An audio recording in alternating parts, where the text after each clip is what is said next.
Hey, everybody. Welcome to another installment of the Pucking Around podcast. We got a good show for you tonight, talking about the trophy races and early impressions on that. Some talk around the league, and we go over the Winnipeg Jets' historic 14-1 start. Sit back and relax and get ready for another awesome episode with me and the boys next.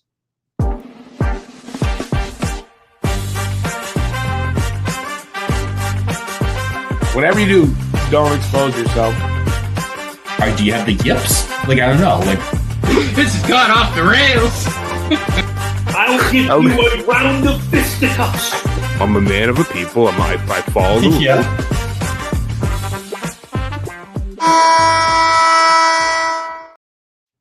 Hello, everybody. Welcome to another installment of the Pucking Around podcast. I am Alex Furnett, also seen on Flyer Gonna Flyer. We got a good show for you guys tonight. Kind of an abbreviated cast, though. However, Cam and Vogel are Boston Bruins fans. Unfortunately, will not be joining us tonight. However, me and my two other gracious Montreal co-hosts are going to be giving you an awesome show. Starting off to my right, we have my man, Mr. Matt Norton. Matt, how we doing tonight, buddy? We're doing well, man. We're doing well. Awesome. And below, we have Mr. Rick from the Talking Habs show. Rick, how you doing, bud? What if I'm not so gracious? We'll just be Rick the regular then. Habs won today, so I'll be gracious. We won. Yeah, enjoy your happy win. I mean, we're in the middle of a game right now as we record. Watch, by the time this ends, probably lose, but who the hell knows? But any dang way, ladies and gentlemen, we got a great show for you today. As I went over on the opening intro, we're going to be talking about the trophy races, some league-wide talk, and then ended talking about the Winnipeg Jets and their absolutely historic start to the year. But let's jump right into it. We are going to go right into the trophy races, starting with the heart race. Matt, I'm going to leave this off with you. Give me your thoughts on the heart race right now. Who's impressed, who is not, and maybe even an early prediction sprinkled in there as well. I mean, I know McKinnon leads in points right now, but like for me, I'd have to go with Kirill Kaprizov. I think Kaprizov's. Granted, they're both very important to their teams, but I just think Kaprizov, because he's been able to kind of do everything, right? As McKinnon does as well, but he's also been able to do things in bunches, right? And he had like a stretch where he had, I want to say like 3 or 4, 3+ point games in a row. So, for me, I think it's Kaprizov, but, McKinnon's right there as well. I gotta tend to agree with you a little bit. Kaprizov has been absolutely spectacular for that team. The Minnesota Wild are off to a pretty solid start. I believe they're 3rd or 4th overall in the West right now. Third overall. Third right now? Yeah, that team looks good. They are the first team not in the division lead right now. Mm-hmm. Currently 10-2-3, 23 points. They did not make the playoffs last year after a little bit of a late surge that kind of fell short. But right now, the Leafs of the West aren't looking like the Leafs of the West. They actually are off to a great start. Kaprizov, as Matt mentioned, has been pretty much absolutely dynamite through the first month of the year. 9 goals, 19 assists, plus 14. This guy's been showing up on a nightly basis. Another guy I want to give a little shout-out to is on Colorado, Cale Makar. This guy had 3rd in the league in points right now as a defenseman. In my opinion, a borderline generational defenseman, at least franchise. This guy is not done winning Norris trophies. We'll get into the Norris a little later.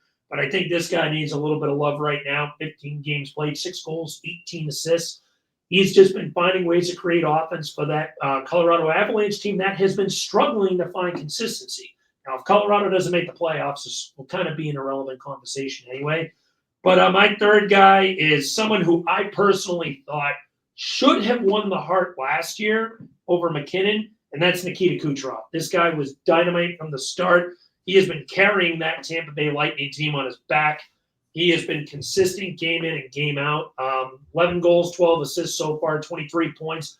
I have a feeling Nikita Kucherov could snip a 50-goal season. I don't think he'll quite hit it, but I see him in the mid to high 40s by the time it's all said and done. He has just been right out of the gate, white hot. So let's see if he can keep that up. But those are the three guys that really stand out to me so far. How about you, Rick? Who are the Hart Trophy guys in your eyes? I think a point you haven't made about McKinnon, because he's on my he tops my list right now, and that's just they've had so many injuries over there. No, absolutely. Just imagine where they'd be without McKinnon with those. For sure. So I mean, it's the Hart, right? So it's basically the most valuable player. Am I wrong on that? Correct. Yep. Hart is the most valuable player, voted on by the that's a media vote, like the writers. That's supposed to be Lindsay. I think it's the MVP based on voted by the players. Based off of player votes. The guy that's supposed to the guy that without him you're absolutely nowhere. I think McKinnon really he meets that. I think so. And I think Kaprizov. Sorry. Well, I was gonna say too.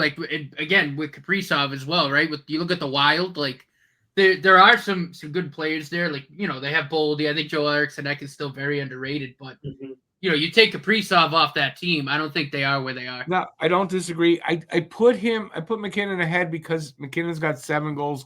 Kaprizov only has 3. So I went based on that. I put him ahead, but definitely Kaprizov is in that that conversation. Cale Makar's definitely there. Just look at his numbers. I mean, Cale Makar is definitely got to be in that conversation. I have Kucherov on my list. I have a few guys. Sam Reinhart's right up there, 23 points. I love Sam Reinhart. This guy, he's capable of putting up some big numbers. This might be the year he hits 100 points or more. So he's in the conversation. A guy that you argued with Cam about, and I picked him in the fantasy. He's having a good start to the year with a good team. That's Necas. Marty Necas. Has to be in that conversation too, in my opinion. Now you see why I was so adamant about him and wanted to get this guy. It felt like last year was the best chance too. It's the reason he was there when I picked him, right? He's there. There's other guys, and I said he's gonna have a good year because of all the talk I learned, the situation. And he's having a good year. So early on, he's got to be in the conversation. Oh, for sure. And he's smart too. He only took a 2-year contract because he knows that he was going to get elevated time on that Carolina Hurricanes team with all the departures that they had.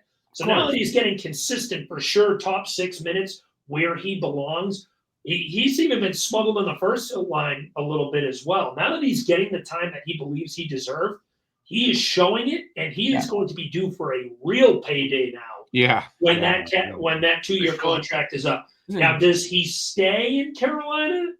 We'll see. Probably. I don't think so personally because of how uneasy things went, unless if they somehow fix that relationship in the next 2 years. That and the money. That too. A lot more, right? He's going to get double digits per year. He'll get at least $10 million a year when he hits that next contract. If he probably in a couple of years, But it's really early on, so it's hard for me. But you got to figure McKinnon, Makar, Kucherov, Kaprizov, probably 3 of those 4 guys, more than likely are your final 3. Oh yeah, by the time for sure. So that's what I got. Yeah, this and there could be some other dark horses. My big dark horse pick earlier this year, which I don't feel as good as I originally did with, was Clayton Keller. That he could have sipped Hart Trophy. Now he's having a good year, but not quite to the extent of these guys. I thought he was going to be having a breakout year, style year that Necas and even Kaprizov to a lesser extent, even though he's already broken out prior to that, would have. So, but he's still a stud.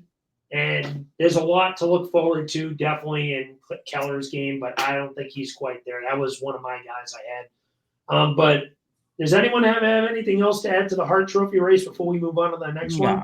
I mean, at this stage, it's early. I know. We're just throwing darts at this point. Right. At under 20 games, there's so much hockey left that you never know. There's time for somebody that's a little bit behind them to pick up their game and make a run at that. So, but I think at this stage, I think that's fair of the guys that got there. Yeah, no argument. Rick, why don't you lead us up into the Calder race, because that's going to be the one we probably have the most fun with. Yes, Calder race. Okay, So this is what I've got. Top 4 in the Calder race. And this one's not hard to figure out who the top 4, in my opinion, are. Although I have not really seen one of these guys. Well, 2 of them play really yet. So Stankoven leads in points with 12. But he is a center. And then so you got Hudson with 10. That Hudson with 10 points is to me puts him ahead. It doesn't in the actual rankings, though. Hudson's 4th in the rankings. Okay, so then I've got it Stankoven, Hudson, I got Michkov, and I've got Siplakov. So there's 12 That's points. a guy from the Isles, right? What's that? I think so. That's a defenseman from the Isles, right? Islanders, I believe. Yeah, Islanders. He's been the dark horse that's come out of nowhere. Right. He's been that dark horse so far, but it's early, right? A guy like that could fall off easily down the road. But you got to think, though, Stankoven, Hudson, Michkov, they all stay healthy. That's probably your 3. Michkov stops getting healthy scratched. Yeah. Well, because Hudson's better. That's why. But that's all. But seriously, those are probably your 3 guys. Oh, no, without a doubt. That'll end up being the final 3. I think we're all going to be a unanimous decision of those are the top 3 guys. Well, right now, it's hard to tell. I mean, there is a lot of season to go. I'd keep an eye on Celebrini, too. Maybe he makes a push. I know that. Yeah, he has to make a push because he's got 4 points. It's not he missed some time with injury, so I give him a little bit of benefit out there. And but he's got work to do. Yeah, Connor Bedard did that last year, too. I think he missed, a month with a broken jaw. He still won the thing. Now, mind you, but the numbers the rookie class was a lot weaker. But the numbers were there, right? Yeah. With Bedard, the numbers were there. So if Celebrini can't get those numbers up to that point, he's not going to be in the race. I tend to agree. Now. Yeah. Oh, go ahead, Rick. Yeah. I just want to say one last thing. If this separation stays the same, those 3 guys, even 4, if that happens, Hudson and Siplakov, who are defensemen, actually sit higher than the other 2. If that separation, that kind of if they're all within a couple of points. Yeah. Yep. Like we said, though, plenty of season to go. We'll see where it goes. Right. There's still tons. Right. John Tortorella is still the coach of the Flyers. So I'd like to think he's done with that nonsense experiment, because if not, I'm going to be bringing pitchforks to the farm with Jamey myself, and we're going to be screaming down with torts, and we'll be a little more profanity added with that as well. But probably any dang way. I agree with the 3 names you had, Rick. Those are the exact 3 I have. The order's a little different. I would go. Stankoven and Michkov are kind of like 1A, 1B right now. Hudson's a close 3rd, personally. Look at the underlying analytics, though, too. Yeah, and I have Michkov. Lane Hudson still far and away leads the league in chance creation. It's not close. Michkov probably leads the league, and guys who on his team cannot finish his opportunities, because he should have another 6 or 7 points. But it's like every time he makes a play, no one buries it. It's happening for Hudson too. He's hit a bunch of posts too. So got a couple shots get deflected in too. Listen, I know there was one. Didn't Brendan Gallagher redirect one for you guys? Yeah. I get your bias for Michkov, and that's fair. But I really think if Hudson can just stay close in points and keep his time on ice, all that up, he's gonna beat these guys out. It's going to be close. Those are the 3, definitely. I said, too, you got to look at the underlying stats, too. And I'll be fair, I haven't looked at them really much for Michkov or Stankoven, but...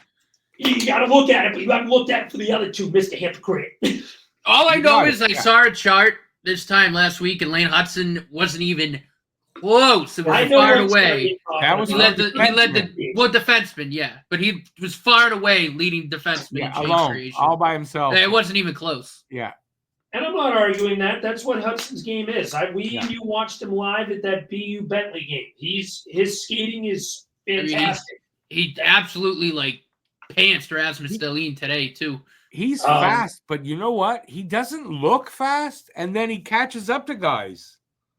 Oh yeah.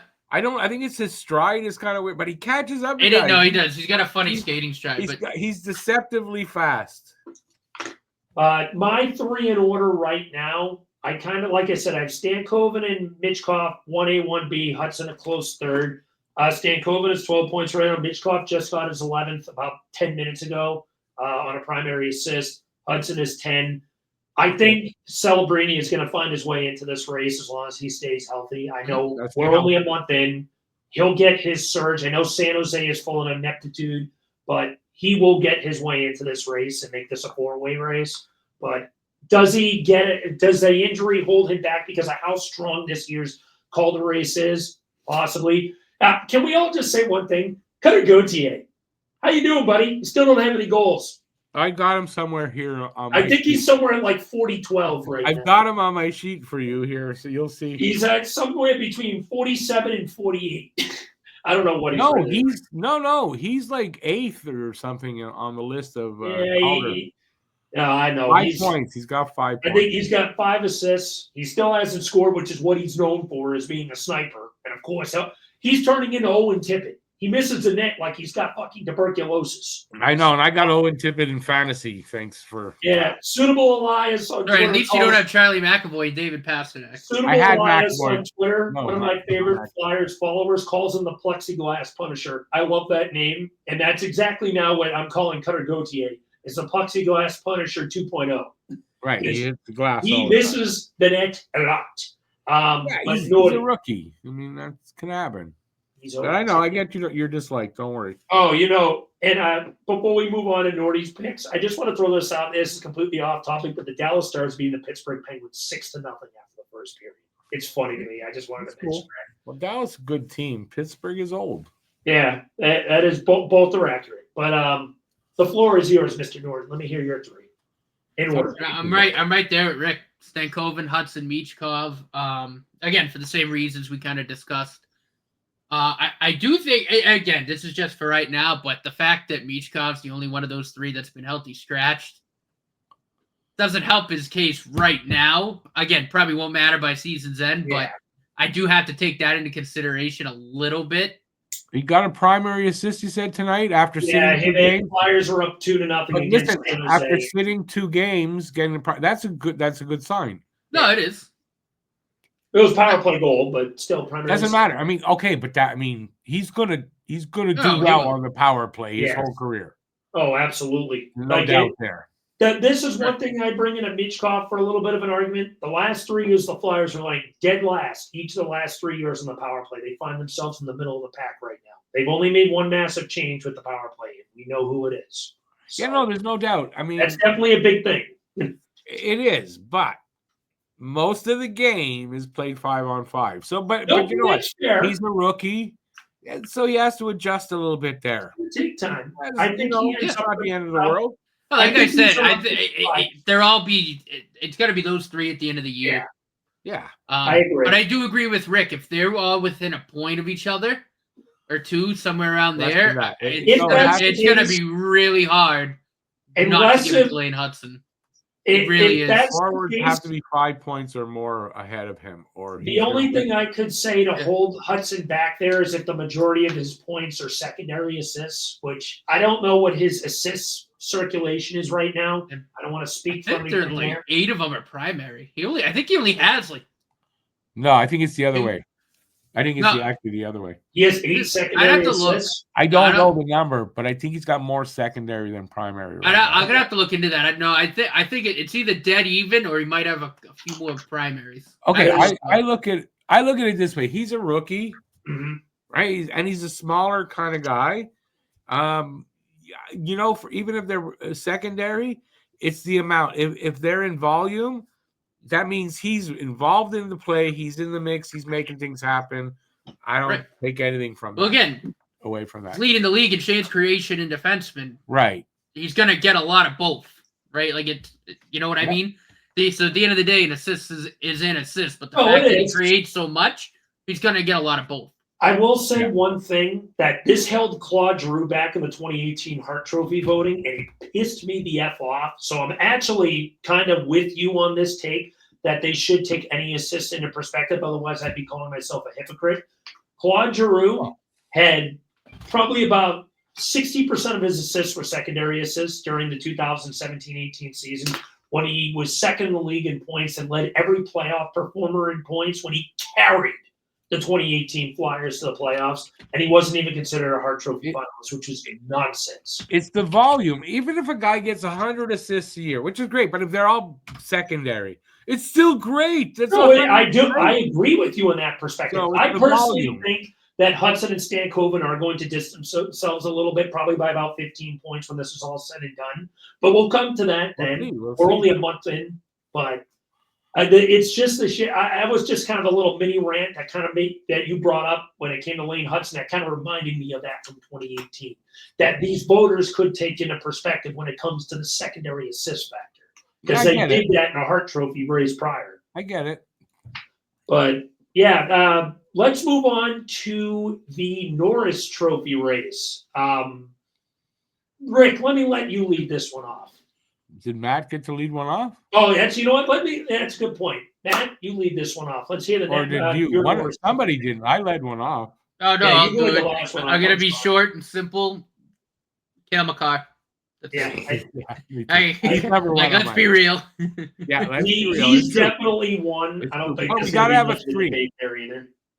There's going to be three at the end. I mean, Quinn Hughes will be up there for sure. Yeah. Other than those two, Josh Morrissey for me. That's a good pick. Yeah. That's a good pick. That is a really good pick. Yeah. He's probably two for me right now. Is Josh? Yeah, that's what I have him. Before we jump to the Winnipeg Jets, we have got to give this guy his props. He has been probably, arguably, one of, if not the best lockdown defenseman in the league right now. He's been theirs for sure for the last 3-4 years at least, right? Oh, for sure, yes. Yeah. And another name I'm going to throw out there that I think should get a little bit of love, how about Dougie Hamilton? I think that he's been a big part of the New Jersey Devils rekindling their game. I think he's been pretty much a big part of that power play getting back on track too. Dougie Hamilton. Have the numbers, no? He doesn't have the numbers. I didn't see his name there in the list.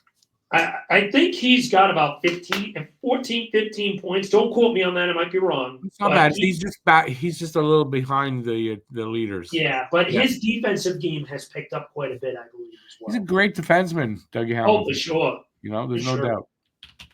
He deserves more. Some of the credit that he didn't want to come to Montreal. I think we tried to get him. At some point. He didn't want to sign with us. He was adamant, I believe, about going to New Jersey when that happened. I think so. And I think you're right. He wanted to go there first. If he couldn't go there, he'd go somewhere else. But I think, New Jersey was his place. So by the way, just say I have Makar, Morrissey, Hughes. I don't think you have to say any more with Norris. Mm-hmm. I don't think there's anybody else. Honestly, there may be some, but I mean, Makar's going to be there. Yeah. Hughes' numbers aren't really there, but his possession numbers, puck possession, are the best in the league. So Hughes is definitely right up there as well, even though his numbers are a little behind the other guys. But Dougie Hamilton's numbers, by the way, 1 goal, 11 assists so far. He's got 12 points. I gave him a little bit too much push, but I think he's going to be sniffed. I would probably put him right around 3 or 4 right now. I probably would go Quinn Hughes at 3 and then maybe Dougie Hamilton at 4. Oh, but it's kind of close. Yep. And we don't need to do much more on the Norris because I think with Makar there, unless he's injured, it's going to be him. Yeah, I would tend to agree. He may end up running away with this thing as well. Yeah. Vezina. So my number one choice right now is the goalie of the best team in the league, Connor Hellebuck. He has been lights the frig out so far. And I thought this guy had such a poor performance last playoffs that was going to affect him. Nope. In a bad way. I was wrong. It affected him in a really good way. He has 11 wins right now, a 1.83 goals against average, in a league where scoring continues to be up, and a .935 save percentage. He has been absolutely lights out. Fantastic so far. If he falters at all, that I think for Winnipeg, that he's got to be one of the biggest reasons why they're doing what they're doing. Oh, absolutely. My number 2 choice right now is Philip Gustafson in Minnesota. He's played pretty damn well right now. The Wild look like a team that, as I mentioned, has been revitalized. We talk about how much Kaprizov has got things going there. Rossi, Eriksson Ek. They've got their forwards are really turning it up. But Bill Gustafsson needs to be talked about more. He's got 7 wins, a .919 save percentage, a 2.27 goals against average. I don't feel like this guy has let in too many bad goals. He has been pretty damn solid. And then number 3, it's kind of a cop-out answer, but he continues to also be consistent. Igor Shesterkin. The Rangers are still one of the better teams in the league, as per usual. 9.20 save percentage, 2.62 goals against average, a little bit higher than usual for him, but still, I think, like I said, with offense up so much, you're not going to see too many guys goals against average that low. He's got 6 wins on the year. He's got a shutout. Shout out to Igor. He's probably my number 3 choice. Can I go next? Absolutely. Okay, I got Hellebuck first, and something that we're talking and we see his record and all that. Hellebuck could probably be in that talk for Hart at the end of the year. That's a good point. Like if Winnipeg wins the cup, I don't think a goalie's won it since Price, right? Or if they're right at the top of the league still, maybe Lundqvist win it? Trophy. He's got to be in the talk for the Hart. Did Lundqvist win it? I don't think think often. Hart Trophy is not often I'll search given this. to a goalie. By the way, Lane Hudson's assists are 5 and 5. I looked that up too. Okay, so it's dead even. That's fair. And then that's not as bad. Like he's not going to get too much crap for that. But I know Lundqvist was at least a finalist one year. I don't know if he won. Oh, goalies have been the finalists. Not too many have won the Hart, but there have been some. I think 7. Theodore won, I believe. Roy Waters, Chuck Rayner, Al Rollins, Jacques Plante, the Dominator, Jose Theodore, and Carey Price. Okay, so Lundy hasn't won it. I know he was a finalist in that. I think 2012 was the year he was a Hart finalist. Yeah, there you go. All right, I've got, and people are going to be surprised if you know me, Anthony Stolarz over in Toronto. His numbers are good. And, people are still saying that he's had to save their bacon a few times. Yeah, and they're saying he's backing up Joseph Wild. No, Stolarz is the starter right now. He's the number 1 there. And his numbers are good. Toronto's a good enough team. I think Stolarz, he could be there at the end. I really do. Just a reminder, we drafted him and traded him away. Thanks, Hextall. Yeah. Then I've got 4 here. So Shesterkin's on mine. I don't have to talk more. Lucas Dostal. Pick from Anaheim. I like that kid. And he's playing in front of absolute garbage. And this kid has been very impressive. Look at his numbers. He's got really solid. I mean, Rick, you and I have been high on Dostal since last season. You and I are very, very impressed with this kid.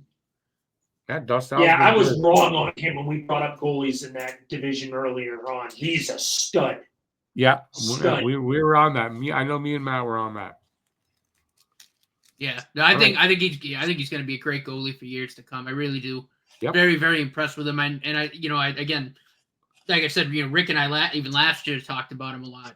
He was insane. Yeah, he was very impressive. And the question was, can he keep that up? And he has. He's been so impressive. He reminds me a lot in that how you look at him, like the kid from Seattle, Joey Decord. Yeah, he finally learned how to jump into a celebration pile. And he's taken over the number 1 job there. He's been good. I'm sorry, Joey Decord's been good. No, he has. And Matt's turn. Yeah. No, for me, I'm with you guys. I think Hellebuck's in that 1 spot right now. Also sitting right there. UMass Lowell Riverhawk. I love it. I hope he wins another Vezina. That'd be sweet. But I think behind him, I think Shesterkin's got to be on that list. I do like Dostal on there as well from Rick. I do think that's a really, really nice pick there. I think Stolarz also deserves consideration. Like there's been some very, very good goalies, but I think far and away Hellebuck's. Like I think there's a gap there. You know what I mean? I don't know how big it is, but right now there is a gap there. If Winnipeg takes a tumble at all, that might change. Right. But I think it's fair to throw Ottinger in there a little bit too. I think Ottinger's been pretty good. He's solid. There's no doubt. And he is up there in the list there. He's definitely in there. I mean, he's probably going to be the number 2 goalie for the USA in the League of Nations tourney. So, yeah, Hellebuck will probably start. Ottinger backing him up. They goaltending. Swayman ain't starting. I can tell you that much. No, he is not. He is going to be a far distant number 3. I think we can all agree with that right now. Wait, what, Rick? You said Monty's going to start for Team Canada? No, no more. I don't think so now. Unless he's got time, but he's got to come back a lot. I think it's going to be Adin Hill in Vegas. I think Adin Hill probably. He's been good. Adin Hill's been very, very good. Yeah. Oh, for sure. Do you want to Selke?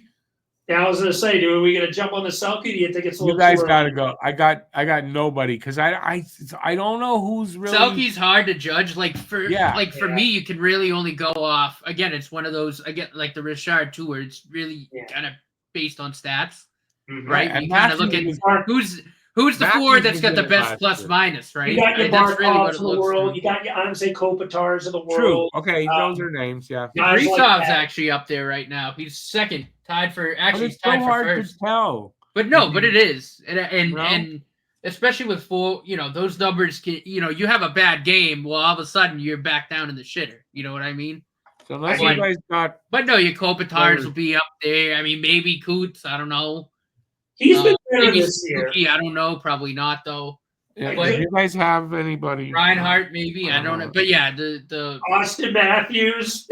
That's what I mean, right? He was like a finalist last year, so it's like I don't know who could be a Selke fucking. No, that's. I wanted to just set you off, Rick. In all honesty. Well, no, but I mean, it wasn't that.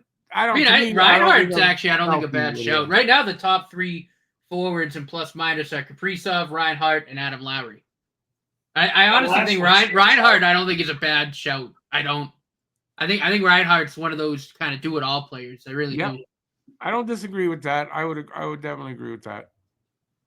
Kind of along the lines of to me, the ultimate Selke guy was Sergei Fedorov.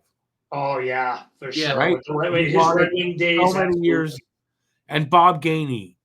Is that the ultimate? That's who it should be, a guy like Bob Gainey. But the more modern day one, Fedorov definitely fits that. So I don't know who that is. Bergeron too. You can't doubt him. He's arguably the best 2-way forward. So Bergy, Carbo. Did Carbo ever get a Selke? I don't think so. Not entirely sure. But Gainey got them all. Carbo maybe got one.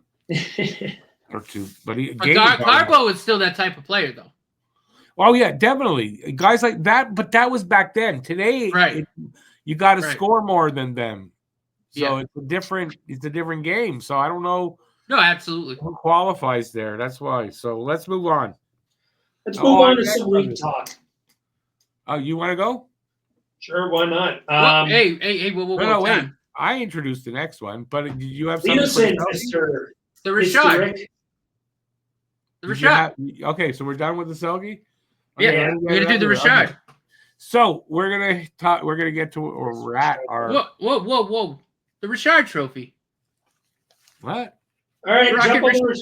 Oh, wasn't on the list. What do you want from me? I didn't prepare. I'm not gonna lie, Naughty. I didn't do anything for the Richard. It's not going to be Austin Matthews when he's injured if he's in and out like that. Oh, I know. I still think it's worth talking about though. All but again, it's one of those statistical ones where it's the race. leading goal scorer, which as of right now is Cole Caulfield, who also leads the league in power play goals. On Christmas Day right now, looking at that. Since we mentioned Cole's name and all this talk over the last few years, is he going to score 30, 40, 50, whatever? He's got 12 in 16 games. That fucking kid is scoring 40 goals this year at least. Yeah, he will. I agree. As long as he doesn't get hurt, I mean, like for anybody, right? As long as there's no injuries, he's scoring 40 goals at least this year. I'll tell you, I look at your team and a handful of guys I feel like have progressed. He has not. He has absolutely progressed big time. He is regrets only in the overall game, but I think that's because he's scoring so much. He's got to concentrate on that. But I think like the assists are down, right? So he's not But I don't think Caulfield's regressed. He's got 12 goals. No. That's why I said he has progressed. I said a handful of guys who have progressed a little. He's not one of them. Suzuki has too. He's got 17 points in 16 games. He's not one of them either. He did not progress. And if Slav plays the way he did today, he didn't regress either. Right, Slav's got 11 points right now. Yep. Here's my prediction, since we're going to do the who we think's going to end up being the winner. I pick Sam Reinhart. I think Reinhart ends up with about that's a good call. 58, 59 goals. I do think Caulfield will end in the top 10. I think he will slow down a little bit, but I think he will be a top 10 goal scorer this year. Top 10. I'll go with that. I mean, he could go higher, but I'll go with top 10. I think Caulfield will be right around 45. If he stays on this pace, though, I mean, he could very well be a finalist. I think he'll end up with about 45. Is my guess. I think he'll slow down a little bit at some point. Well, he did, and then he got these two today. So he had a few games where he had nothing. So he's going to have that. He's not going to score 80 goals, but I wonder if there was somebody we could put on his power play unit that could feed the fuck out of the puck to him. Wasn't he there today? He was. Did Hudson play power play one? I don't know. I was at work, so I couldn't. I saw him on power play one. Oh, thank God. You know who's a name that is very surprising to see up here right now? I know it's early, obviously, but a name that's surprising to see right now is Connor McMichael. He's got 10 goals right now. I picked him up in fantasy. I did not have Connor McMichael being in the top 10 in goal scoring at this point of the year on my bingo card. That's for sure. But I mean, when he was coming up, I mean, he was supposed to be he was supposed to be that kind of guy. So, but I didn't think it'd be to this extent. But you never know with a guy like that what year he's gonna I don't know what his age is, but he's probably close to his prime. And Michkov just scored, by the way. Michkov just scored? Yeah, he just scored on a breakaway. Nice. 5-on-5 goal at that. You know what's insane too? Since we're on the topic of Rashad and goal scoring, David Pasternak isn't even in the top 40. Yeah, he's had a weird start to the year. Boston has done what I've been predicting for 3 years. And they've fallen. I don't know if they fall out, but they've fallen. I think the fade is finally happening for the Bruins. I don't know. I think they're a wild card team at best this year. I thought that was going to happen at Tampa Bay personally. I really did. I looked at the Lightning, and you know what? It still could, because the only two teams in that division that have really gained any level of separation are Florida and Toronto. Yeah. Tampa's fourth, actually. They're still technically behind the Bruins, but they played 2 games less. They're tied. Down. Tampa's tied for fourth with Buffalo. Yeah. But Tampa's also played 2 less games, so you got to give them. Okay, I didn't look at that part, to be honest. I still think that team's going to be driven by Vasilevsky. If Vasilevsky takes that step back, like I think he's going to, and it's nothing against the guy, I think it's just the having a major back surgery the way he did. He did not look like the Vasilevsky of old last year. He's fallen off. I mean, he's taken a step back. He really has. I like Andre. But I'm right about that. Let me say that, because I said when I saw he had to have back surgery, I said. No, I agreed with you. He might be okay, but he's not going to be Vasi that we know. No. He's not. He hasn't been for a couple of years now. Yeah, I mean, that's the thing with Tampa. If he falls off anymore, I could see Tampa falling out. I think there's going to be some spots that are open this year. Florida and Toronto, I'm penciling in as locks. They're both going to make it. Pretty much, yeah. I would agree with that. Unless injuries. Injuries could change that, but I think you're right. Toronto those two are going to make the playoffs. Yeah. The third spot in the Atlantic is going to be up for grabs. It could be Tampa, could be Boston, could be Buffalo. With all due respect, I don't think it'll be you guys. With all due, I don't think the guys. We're not making the playoffs. Jesus, the Iser plan is still showing to be the Iser scam, as I've been adamant. Buffalo is a terrorist organization, but they have looked okay lately, although they lost today and allowed 7 goals. Yeah, but if they can put it together at some point this season, that team could be scary, though. Buffalo's the New York Jets in the NHL. They got to show it to me, really. No, I agree. Every time you think they're going to take a step forward. No, I agree, but I mean, you can't deny, right? If they somehow this season at some point it clicks into place, that team could be scary good. Oh yeah. Oh, they definitely could. But yeah, I look at that, and that third spot in the Atlantic's going to be really up for grabs. I don't think it's going to be at the most 4 teams in the Atlantic. They're not going to house 5. I think the Metro's been better than the Atlantic so far. Hey, listen, it could be that we only bring 3 teams in, and you guys and the Metro gets 5. Yeah, I mean, and then you look out of the Metro right now. Carolina and New York, in my opinion, are locks. Even though New York's technically 4th right now in the division. When I say New York, I mean the Rangers. Devils are 10-6-2. They technically lead the division, but they played an absurd amount more than everyone else. They played 5 more than Carolina, 4 more than Washington, 5 more than the Rangers. So I don't expect that to hold. I think New Jersey will be closer to that 3rd or wild card spot. I do think New Jersey makes it. I think their goaltending has been significantly better. Jake Allen has been one of the better backups in the league. Markstrom's been solid. I think he's yawning like about a .904 save percentage. But their save percentages aren't great, though. No, they're not. But I think he'll continue to improve. I think they have to have him play good. But around the league, everyone's save percentages are down. They're good enough. The 900s. They're definitely good enough. If they just play good, they don't have to be extraordinary. They just have to play solidly good. That's going to be fine for the Devils. Washington, they have been good. I will give it to them early. They have been very good. Dylan Strome has turned into the new Nicholas Backstrom. All the props in the world to that guy. He has been dynamite for that Capitals team. Him and Ovi. Ovi has found the fountain of youth again. He's been scoring goals at will. Yeah, he's gonna pass Gretzky this year. He might. Yeah. I think there's definitely a case he could. Roy and Carlson have both been dynamite for that D-core. The Capitals. Who knows if this keeps up? I feel like the Capitals this year are like what we were last year in the first half of the year.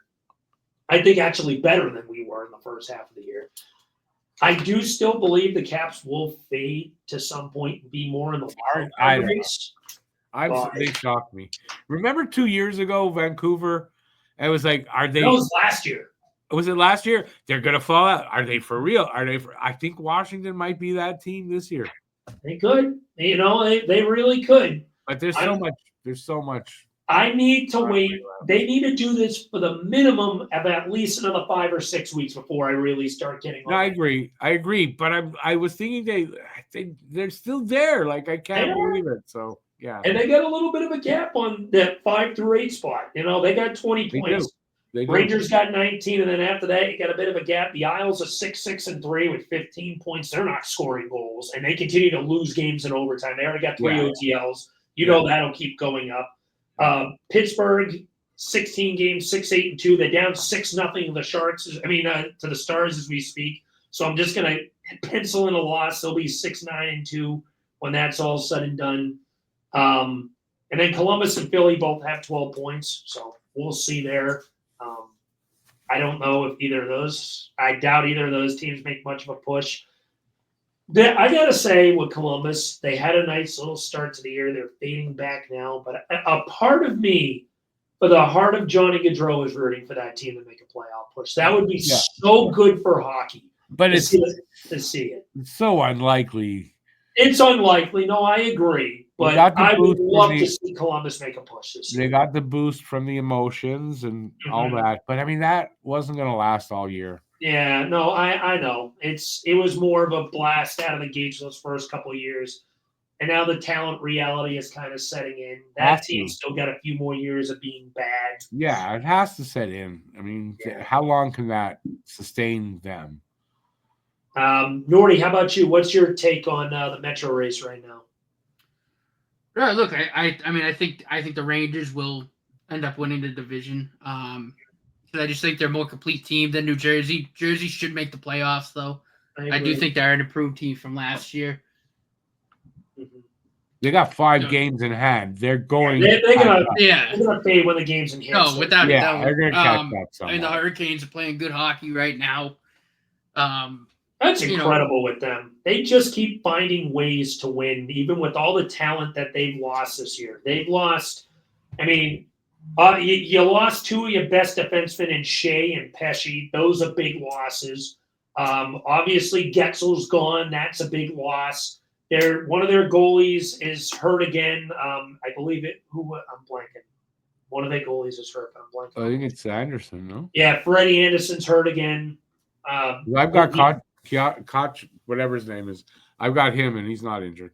Yeah, Kochetkov is good, but yet so they have had some holes to fill in this lineup. And you bring in Shane Gostisbehere and Sean Walker. Gostisbehere, all to this guy. This guy has been a journeyman, and he produces no matter where he ends up. He produced in Arizona. He produced in Detroit. Now he's producing in Carolina. I think wasn't he in Carolina before this? I feel like. Gostisbehere, isn't this a second stint there? I don't know. I believe this is a second stint in Carolina, and he produced the first time there. They just didn't want to pay him.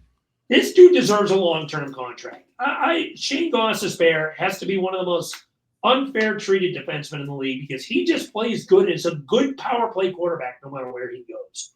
And he's doing it again in Carolina. He's an offensive defenseman. I don't think his defense is that great. But no, it's not. It's borderline non-existent. But he puts up points no matter where he goes, and the teams that he plays for his power play seem to always be in the top half of the league. That's not coincidence. But anyway, let's move on to the Central. Winnipeg. I wanted to say something about Carolina. Go right ahead. Carolina with that depth or whatever, like you were talking about. I think that's on Don Waddell as the GM. I think he might have been a better GM than like I thought he was, because otherwise they would not be where they are. Like he must have made some good picks and some, he's had some good prospects. He saved his bacon with that Marty Natchez contract, because if he walked, I don't think Carolina's where they are right now. Waddell's in Columbus now. No, I'm sorry. I'm talking about what the Carolina Hurricane situation in general. I'm not, but I'm talking just in general. Like if Marty Natchez, look who joined us. What's going on, boys? What's good, Mr. Vogel? Hey, Vogel. What's up, buddy? How's Shabugamu? Oh, no, you're not in Shabugamu. Not in Shabugamu. No, everything's good. Everything's good. What I miss? We're currently talking about the Metropolitan Division and where everything lands in the standings right now. Vogel, do you have something to add to that? The Flyers suck. Oh, yeah. Thanks for beating the dead horse. Right, I'm glad Vogel's here for me. Circle back to the Boston Bruins. We did already go over the Atlantic, but we can talk about the Bruins again. Yeah, there's been a lot. No. There's been a lot that's been going on. Not a lot of it's been good. I mean, you just sent down like your most creative forward. Black and mild. Yeah, that doesn't make a ton of sense to me. I don't. I was shocked when I saw it. I was like, Me too. Okay. Yeah, out of everyone that has been underperforming, I think that was a weird move. Are they tanking? Maybe they're tanking. No, it's a small hiccup. Small bump in the road. Bump in the road. Small little bump in the road. They'll be fine. We lost Alex. What happened there?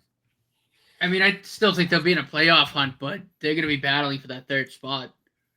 I just don't think they're consistent enough to challenge, Florida's and Toronto's, if that makes sense. Like I was at the game this past Saturday against Ottawa. After like the, midway point of the second, they it was just like they stopped playing. Like that third period, I think they only had one shot on net. Like they couldn't complete a pass. Like it was odd. The third period, they had no shots on net. Oh, it was no shots? Oh, I thought they had at least really? one. Yes, correct. Yeah, that third period they played awful. They couldn't net. complete a pass. They couldn't get it out of their own end. And I don't know if it's a communication thing or I don't know, or if they've just given up on Montgomery. I don't know. I don't know what it is either. I think that Montgomery's got to be on the hot seat. I think that you're going to see a decision probably made on him by Thanksgiving. If nothing happens by then we'll see. But there's got to be some underlying issues. Let me ask you this, Vogel, before we move on from the Bruins. Do you think he's lost the locker room?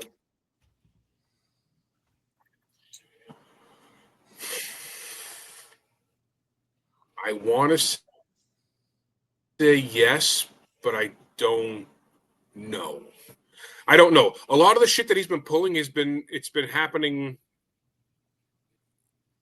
in a way for the past couple of years, with the shuffling of the lines, with the it's all confusing and none of it really makes any sense. I don't know if he's lost the locker room, but I mean, like I said, that there's some kind of underlying issue, and I don't even know if they know what the problem is yet. But I mean, do you think it like could I said, be, we'll figure it out.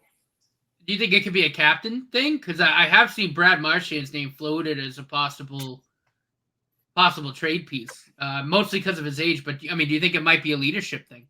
I don't know. Trading Marchand? Wow. I've seen it floated. Cam, I don't think Marchand's going anywhere. I also don't. I think the name's Neither do I, but I've seen his name pop up a little bit. Yeah, I don't think he's going anywhere, but also I don't think that he is. And you're comparing it to the rest of the team, but I don't think that he's the kind of player, and he's, I mean, not 100%. You've seen it, but I don't think he's the kind of player that is the stereotypical captain, especially with his past history. And he's cleaned it up a little bit, but it's still not perfect. I think that in a way, and I could be wrong on this, it was almost kind of giving him the C was kind of a bridge between Bergeron and McAvoy, which I also don't love. But yeah, I mean, would you think? Because I mean, again, I think McAvoy's a great player. I do. But do you think maybe? Like I say, I mean, I don't know. Maybe do you think they maybe shuffle the A's? I don't know. Because McAvoy really, I don't think he's really been pulling his weight as much as like you need him to, if that makes sense. Yeah, no, I said it a couple times over in hibernation too. Even stemming back to the last when he was struggling in the playoffs. I've been down on McAvoy, and I wanted him this year to kind of prove me wrong and prove that he deserves the hype that he's been getting from everybody, and I haven't seen it. So I'm still, I mean, he's supposed to be your number one defenseman, and again, not that anyone has really stood out that much, but I haven't really seen a ton from him, and as you guys could all probably attest to that if you've watched the games. Yeah, and look, I think too. I mean, I think a glaring sign, at least that I kind of picked up on, especially early, and it's still sort of there. Like the fact that like your fourth line guys or your bottom six guys are kind of leading the way in terms of points and stuff like that. At least right now, should be kind of a worrying sign. You know what I mean? Because the top line, like David Pasternak's not even in the top 40 in goal scoring right now, and I know it's still pretty early, but like with the Bruins, like I just feel like if Pasternak can't get going, if he's not scoring goals, like that's your engine, if that makes sense. You know what I mean? Like especially like if you were to make a it was nice to. Good. Yeah, but no, like I said, like especially if you were to make a playoff. I might lose you guys because my connection's not great, but oh, you're good. But yeah, like you have to get him going. Yeah, like without a doubt. Yeah, like. Isn't he hurt? The beginning of the year was kind of like we started. The team started slow, and the fourth line was big and kind of carrying that dead weight. But now it's getting to the point where, like you said, the fourth line can't do everything. Those top guys have to get going. Right. Even top nine, you could even say top nine. But now we're getting to the point too where Montgomery is getting so aggravated. I mean, I don't even know if it's aggravation, but he's Jim Montgomerying the lineup, and he's just shifting everybody around. So those fourth line guys who have been solid aren't even playing together. So I mean, who knows? Who knows what'll happen? Hopefully they turn it around. But if they keep playing the way they do now, I don't see a ton. It's going to get worse before it gets better. If that's. Mm-hmm. No, I agree, and I think there is a time and a place for getting a blender out and shuffling up lines. But he's done it so much up to this point. Like he's barely even let the guys kind of come up with some chemistry, you know what I mean? Where it just feels like every couple of games it's a whole new lineup, and it's like you gotta get more than that to kind of let it simmer. Maybe you have something. But I thought I read last week. That's his MO too. Yeah, I thought I read last week Pasternak is not 100%. Yeah, I believe he posted something on Facebook about some injuries from last year and over the summer. I'm not 100% on that, so I'm not gonna. It was something like that. But I think he wasn't 100, or he's not right now 100%. Yeah, so that might be. Like I said, I know that something came out. I think he posted something on Facebook about all that, but I don't know exactly what it was. So, a little bit of hibernation talk here in the meantime. Yeah, sorry to come in and take over the show. I know that you guys were on the Metro. No, it's good. But this is again, it's just messing with you guys. This theme of the state of the league. Like I do think like right now. Of the teams that were kind of expected to be, in the tops of their divisions right now. Like, I mean, the Bruins are a big story right now. Again, sending Poitras down today too, like it just, it gives me the sense of like, are they really getting close to like pushing the panic button or something like that? Because like, I don't think sending down a guy who's been near the basically along the top of the Bruins and all the metrics right now. I mean, I saw it on Twitter. He was like first in like a bunch of the underlying offensive numbers and chance creation and stuff like that. I don't know how sending him down to Providence, helps the goal scoring issues, especially on the top line. Yeah, I don't either. And like I said, I think that we'll kind of see what direction the team is going to go in the next few weeks by Thanksgiving, whether that's a coaching change or roster, shaking up the roster or what. But I think that's really when we'll see what direction the team is going to go for the rest of the year. Mm-hmm. Who do they bring up? They sent Poitras down. Who do they bring up? Do you know? No idea, honestly. It'd be funny if it was Lysell. No, it wasn't him. Cam would love Cam. Yeah, for Cam. If he did that. But anyway, let's move on to the Central Division. We got 2 more divisions to talk about. As I mentioned earlier, we'll be getting into the Winnipeg Jets a little deeper shortly. So let's save them for the time being. But the Central Division just feels like 2 teams have kind of escaped from everyone. Winnipeg's at 28 points. Minnesota's at 23. And this is kind of a big drop. Dallas should be higher than this right now. They're only at 16 points right now. They are 8-5. They've only played 13 games, so I give them a little more leeway. And it's Utah at 15. Colorado, they look like one of the biggest disappointments in the league right now. 7-8-0. They got 14 points right now. I'm actually enjoying that because we have their first-round pick, top 10 protected. And then St. Louis, Chicago, and then dead last in the entire league is Nashville, 11 points. Let's talk about the Nashville Predators right now. What the hell is going on with them right now? Matt, let me hear from you first. Yeah, I think Nashville's in a whole lot of trouble, and I said it, at the was it 2 or 3 shows ago when they were like 5-1, that they really needed to start picking it up, and they did get a few wins in there, but they're at a point now where I don't think they're making the playoffs. I know we're not at Thanksgiving yet, but they have a hill and a half to climb right now. Yeah, but they're in a lot of trouble.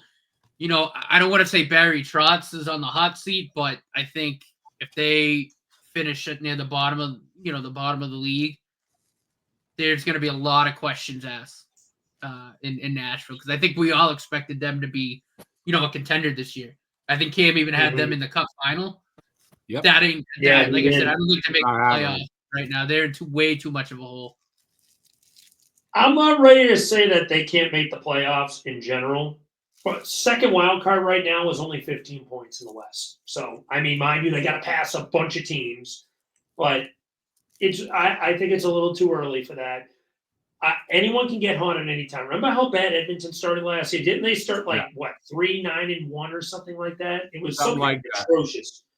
But I don't think they're as quite as talented offensively as Edmonton is. But I also give them the benefit of the doubt that they're still trying to figure each other out. There's a lot of new pieces in. You added Steven Stamkos. You added Jonathan Marchessault. You added Brady Shea. They're experienced players. They shouldn't have this much trouble. I understand that, but it's hard to replicate game flow from a year-to-year basis, especially when you add but they shouldn't have been. They shouldn't be this bad. No, I agree. They're in a lot of trouble right now because they need literally everybody ahead of them to start losing, and they need to start winning. And I just don't think that's going to happen. Everyone, I mean, listen. As long as you start winning, the rest of the pieces are going to fall into place with how everyone plays everyone. Vogel, you have something to add? I just wanted to point out, like Nordy said at the beginning of the season, when everyone has said, "Oh, let's not hit the panic button yet," he made a good point in the fact that they could come back and they needed to start winning because every other team was they weren't going down, so they were digging themselves in that hole, and now it's prevalent right now that they're trying to dig themselves out of it, and it's tough in that division. Oh, for sure. I mean, Chicago, that's bad. The only Ball plot. See, Rick, Americans do know shit about hockey. The one benefit I do give them is everyone's congested right now on that. Outside, I mean, like I mentioned, the second wild card is 15 points. Now, they have a lot of teams to pass, but one win jumps them up 3 spots. That's how tight it is in the West right now. If they go on a streak where they find their game and win 8 of 11, they're going to be finding themselves right back into the wild card. Yeah, but what about all the teams in front of them? Like they're going to have to drop off massively. Like that's the point I'm trying to make. They're in a hole right now where they need to win and everybody else needs to lose. And I just don't see that happening. Everyone doesn't need to lose because everyone's going to be playing each other just in general. Like I agree with Alex. 8 of 11. Some teams are going to lose games. Yeah, I agree with Alex. I don't think runway. It's not like they have to break out of a 12, 13-point hole. If it was that much of a gap, I'd agree more with you. Then yes, you make a much better point. But it's 4 points, and everything is congested. We're not even halfway through the season. There's a lot of runway for them to catch up, but they got to start soon. They got to start soon. They do. That I agree with. They got to find their game sooner rather than later because you only get so much leverage with this. Yeah. They're 5-9-1. They look like crap, but I still give them the benefit of the doubt of a team that with a lot of veteran talent still trying to figure each other out. You added 3 major pieces to this team into a nucleus. And those 3 players are big parts of their new nucleus now. So they're all still probably trying to figure each other out to some level of degree. Now, I agree. They should not be this bad now. I agree with that. But sometimes teams take a little bit of time to find flow, especially with that much of change. Sometimes adding that much talent could lead to that much of a discrepancy in terms of chemistry. You don't know because you may have a lot of alphas there that don't know how to play like a number 2 or a number 3 now. That's actually a good point. That's a good point. Stamkos was the guy in Tampa for the longest time. Now maybe he became more of a 1B at this point of his career with Kucherov there, or maybe even a 2A, well, obviously with Braden Point. But he moved here. It's a little bit different now. Philip Forsberg is the guy. And Roman Josi is the guy. Jonathan Marchessault was more of a 1A, 1B, 2A type guy in Vegas for the longest time. Yeah, there may be some egos clashing here. Exactly. And then Brady Shea. He was the number 1 defenseman in Carolina for the longest time. Maybe number 2. You can argue Dmitry Orlov possibly. Now he's more of the 2-3. I'd say maybe even arguably more than 3. It's a big question. I mean, there's a lot of guys maybe playing a little bit smaller roles, trying to find that flow. So I'm not ready to hammer the gauntlet on Nashville yet. We could come back a month from now and they could pull off 8 of 11 and we're looking at them completely different, saying this team's found their game. Here they come. After what we saw with Edmonton last year, I'm not ready to close the book on them. With the talent that they brought in, when this team does click, the potential there for them to go on a run and even to be consistent through the rest of the year is big. So they've got, I agree with that. Other teams, they won't all win. Look at Chicago's ahead of them, St. Louis. They're not. If they click Nashville, they're better than those teams. And they're going to jump a lot of these just from winning in general. It might take them. It might take them a while to work their way up, but if they just keep playing well, they should be able to work their way back. But they're gonna have to really turn things around soon, I gotta think. And then because the thing is, I mean, they're 5-4-1 in their last 10, which is respectable. But if they're doing that, but they're still haven't closed that gap yet. That's what I mean. That's where it kind of, obviously, they can pick up, like they're playing Colorado, I think, tomorrow night. Like you can pick up big points there, but again, like you have to win those games and you need to got people in front of you to lose. I mean, obviously Chicago's going to lose a lot more games. Yeah. But, I look at the standings here and Vancouver and Calgary are both at 17. I don't think they're really going to drop off that much. Edmonton could pick it up. Like it's tight, but again, they need to start, in these 10-game stretches, they really got to start going like 7-3, around there, like a 6-3-1, something like that, where they're getting 2-3 more wins than they are losses. But you guys, I think okay, I look at it like this. A team like Nashville, if they can get into 4th place in the division, that's a team that can do damage. They don't have to be higher up. They just need to get into the playoffs. So, I think once they get going, they can pass some of these teams and do that. I agree. That's why they very well could. These guys know how to win. But they got to start doing it quickly. There are a lot of guys with cup winning experience there. Right. They know how to win. Marcia sold the 2 of them. They got cup rings. They know how to win. Right. No, for sure. Another team I kind of want to concentrate on this division is Colorado. That's another team that's been struggling. Now, I think a lot of that has to do with... 3/4 of their team have been out. That's a big part of injuries, man. Injuries, but not only that, cap. This team is in a cap bind. Now, do they find their game? I think this is going to be a transition year for Colorado, personally. I don't look at them much as a cup contender this year. I think they could make the playoffs, but I don't see them as much of a cup contender. Oh, Vogel's back. Yeah, did we lose Vogel? Oh, no, he's back. Man of the hour has returned. He just wanted to put his glasses on. Yeah, sorry. I did. Wi-Fi, hotel Wi-Fi. Right? Hotel Wi-Fi sucks. Oh, God. Yeah.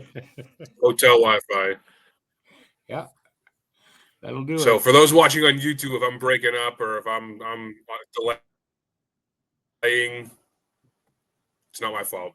Studio V, this wouldn't happen. That's right. You pay good freaking money for that not to happen in Studio B. Yeah, you're damn right. You're damn right. All right. We lost Alex he's checking on the kids. He's babysitting. So I think we talked out the Central, don't you? Yeah, no, I agree. I think we actually got a question. What do you think the chances for Utah to hang in there like that? I mean, Mets are Mets. Like they very well might. Like I think they're talented enough. I think I said it could end up being a hell of a dogfight for those last couple wild card spots out west. Yeah, they're close right now. I think that there'll be some separation as we get it. Yeah, no, for sure, as there usually is. Yeah. Yep. All right, we'll move on to the Pacific. Absolutely. I do have a question. Wait, I do have a question that I wanted to ask earlier, and it's a weird off-the-wall question, but the Sean Walker you mentioned is still playing. Is that the guy that's doing the hockey school that I see on the little videos? Because that guy's name is Sean Walker. I'm not sure. Guy? No, it's not. It's a different Sean Walker? I didn't even know what he was talking about, to be honest with you. No, it's a different guy. This is a weird question. Sorry. It's a weird question. He's in Carolina now anyway. But anyway, over to the Pacific. This is a pretty tight division right now. Kings lead it, 9-4-3, 21 points. Vegas is in second at 9-3-2 at 20 points. 2 games in hand on the Kings, only a point back. Then Vancouver, and then Calgary and Edmonton. Calgary was one of the teams that got off to a weird start. They're kind of fading a little. Edmonton's starting to find their game after starting 0-3. So I think Edmonton will get their game going. But then you look at teams like San Jose's San Jose, Anaheim's Anaheim. I don't expect much from them. Wild card team in this division, I think, is Seattle. Cam had them making the playoffs, I believe. That was weird. Is this team good enough to make a playoff run, do you think? Or is Seattle just going to be Seattle? Which team? Seattle? Seattle Kraken. They're hard to judge, eh? Yeah. They really are. I say no. I say I don't think so. I would have expected more from them early on, but there's still a lot of time, but I don't think so. I wanted to say this. Vancouver is still without Demko. Mm-hmm. And if you look at the same I think it's the same percentages on those guys. Not good. The 2 goalies. Mm-hmm. They're both sub 900. I don't know. Can they stay in there? I think they will. They have Depends on when Demko gets back. When they get Demko back, they're fine. If Demko comes back. Yeah. He's got to be a question mark like that, no?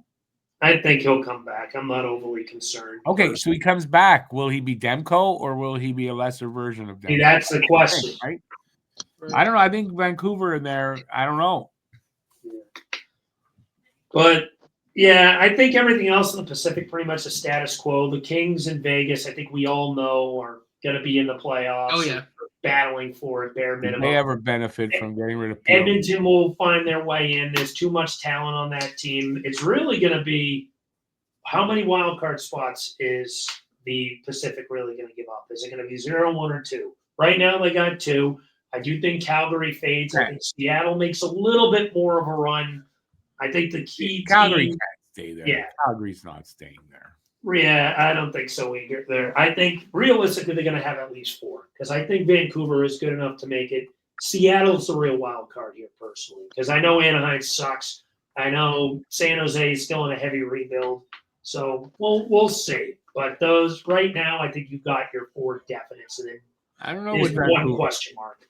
There's not a ton of separation there. I don't know about Vancouver, honestly, or Calgary. I think there's a lot open there. Vancouver, I still think they have enough talent, even without Demko. I'm not saying they'll be a contender if they lose Demko for sure. But Okay, so I think what if Demko's not ready and one of those goalies get injured? I'm just saying there's a lot of question marks there for me. I'm just trying to give my 2 cents there. That's all. Look, I think that's fair. But I do tend to agree with Alex. Like I think they're at least talented enough, forward and defense wise, they should make the playoffs. But you're right. I mean, if they have another goaltender injury, I think they could really be in fair world of trouble. All right. Vogel, anything to add before we move on to the Winnipeg Jets? Yeah, I know we're recording this on Monday night on the 11th. Did I see something today that Celebrini was a healthy scratch? Yes. He was reported that he might be, but he did indeed suit up. Oh, he did? Okay. He did suit up. I saw that he was going to be a healthy scratch. I thought he was I saw that too. And the Sharks have a lot of problems, but I was surprised to see that. But if he played, then just forget I said anything. No, yeah. There was a report that was going around saying he may end up indeed being a healthy scratch, but he did end up suiting up. Hasn't really done so much tonight, but that's besides the point. Okay. But anyway, moving on to the final topic of the night. Winnipeg Jets. This team has been an absolute whacking so far. 14-1, 28 points. Gap from everyone else right now. Mm-hmm. Is this team the team to beat this year? Obviously 14-1 every 15 games isn't sustainable. We all know that. But is Winnipeg looking like the team to beat? Or is this going to eventually fade a little bit? Me personally, I originally had them missing the playoffs altogether. That's looking like the worst take I've had all year. Or like 4th or something. I had them drop. Yeah, I had them missing altogether. I'll let you guys discuss this one at first. I say, okay, if Winnipeg is still there like this at the halfway point, okay, but it's only I don't know how many games they played, 15. Mm-hmm. It's still, there's a lot of room there for, I'm never sold on Winnipeg, unfortunately for them. Like they need my support. They don't care. But I think if they're still there like that halfway through, yeah, they're for real. They're the team to beat. Yeah, Vogel. Oh, Ben Roy, you first. Then I'll do it. No, I agree. I mean, it is only 15 games in, but I mean, even the eye, not even just the underlying numbers, but even the eye test. Like they're playing like a well-oiled machine right now. On all ends of the ice. I think Connor Hellebuck's the best goalie in hockey like right now. Mm-hmm. Obviously, I think in terms of pure talent, I do think Shesterkin is better. But right now, you look at the stats, look at the eye test. Like Connor Hellebuck is the guy right now, like the goalie. I think if they can keep up the momentum, I mean, they have a sizable gap right now. And which is good. So even if they do, maybe they have fallen to a rut, which all teams can do. Mm-hmm. I do think that they have a good enough gap where like they'd be all right. Like it wouldn't kill them. Wouldn't kill them. No. But I think overall they're firing like a well-oiled machine right now, and save for obviously injuries can happen. But it's also timing, isn't it? Like if they peak at the wrong time, and by the end of the season it might be over for them. Like Right. No, you're exactly right. But I think right now I don't really think anyone's that close to them. I think they are the team to beat. Yeah. Right and if they keep playing this well, like I said, they're gonna even just increase that gap. But now right now they're the most complete team in hockey. The eye test wise, they're playing great. Like there really isn't much fault in the way that they're playing hockey right now.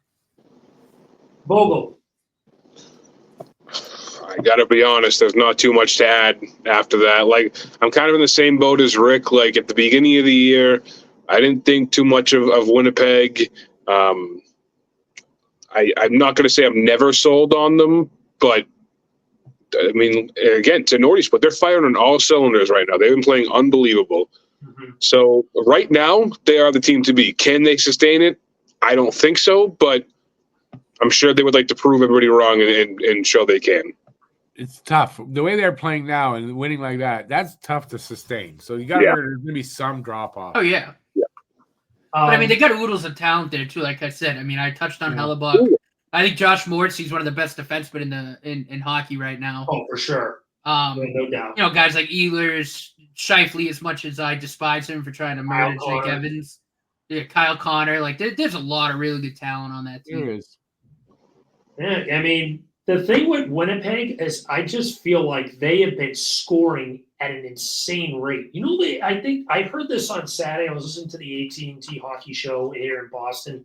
You know, as of Saturday, I don't know what the statistic is right now. It's been a couple days.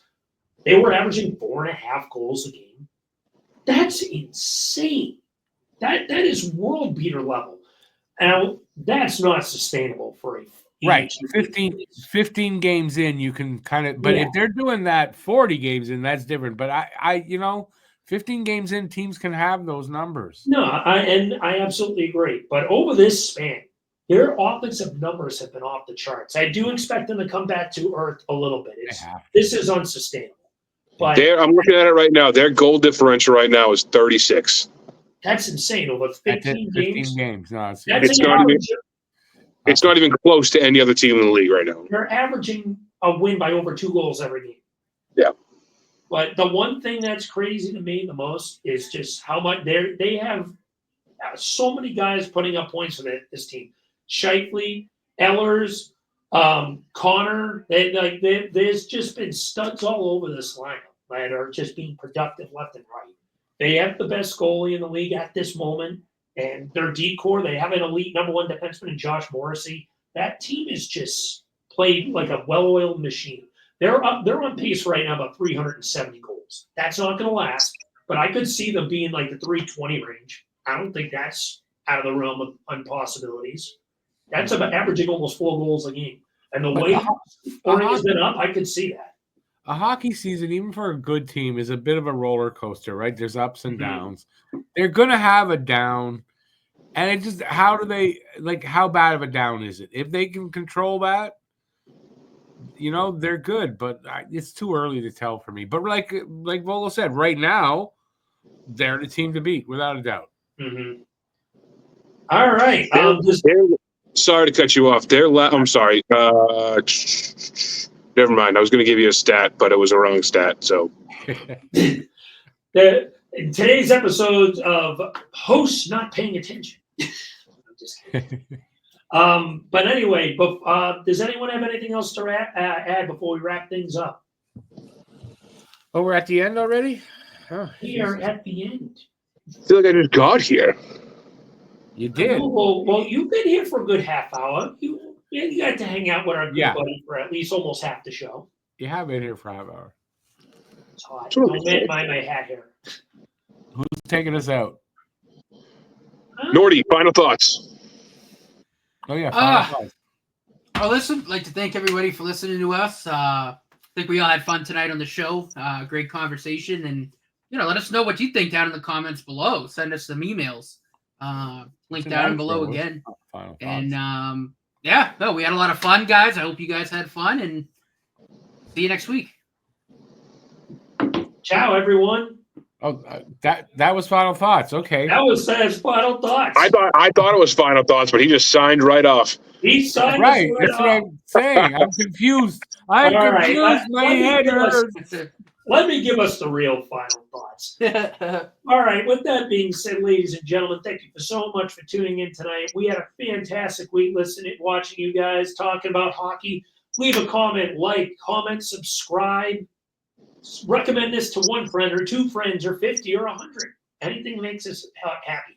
One extra view is always awesome to us. We appreciate each and every one of you.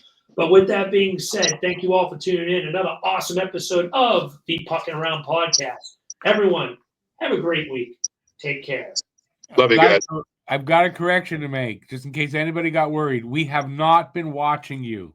No matter what Alex said, we have not been watching you. Have a great week. That's what he said.